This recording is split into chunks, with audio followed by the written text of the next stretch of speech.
Imposter syndrome is when you are in a situation where you feel like you're not qualified to be there. So like or you're in a position where you're like I don't feel like I know how to do this and I should know how to do this, and which is a very prominent thing in software engineering, specifically. People are like, how do you develop software? And you go into like an internship or a job, and it's something a lot of employers will actually bring up to you. They're like, hey, imposter syndrome is a very real thing for everyone. Trust me, you'll be fine. If you need any help, go to other people. There's plenty of resources online, yada, yada, yada. But it still doesn't subside the feeling of like, oh my God, I'm over my head. So it's kind of um, hard to get past that. And I have that in some of my classes as well, not just like going into industry or like internships. It's kind of like I don't understand the material, I don't feel like, as well as I should, even though I feel like it looks like on paper sometimes that you're doing really well, but you might not know the material as well as you hope you would.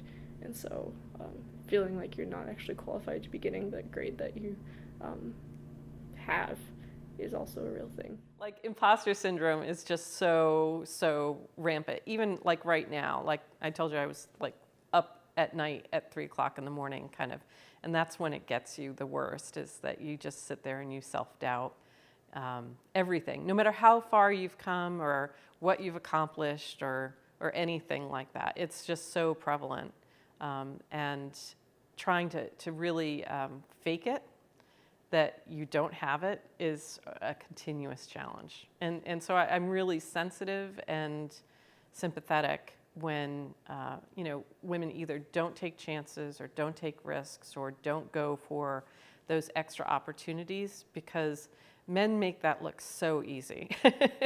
And I think it's really hard for women.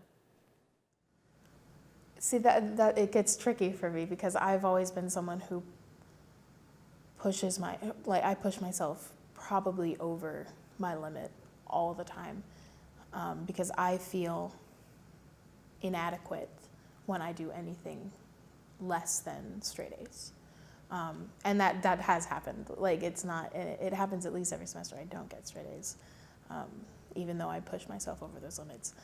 And so that's where it gets tricky, because I don't know if that's just my personality or if that is that imposter syndrome. Where imposter syndrome is a very real thing. I mean, obviously for both men and women, especially in like software, and not feeling like you belong or not feeling like you're good enough is a very real thing, and it's especially real for women because you feel like you have to prove yourself, and sometimes people don't respect you as much, which is not great, but you gotta sometimes work harder.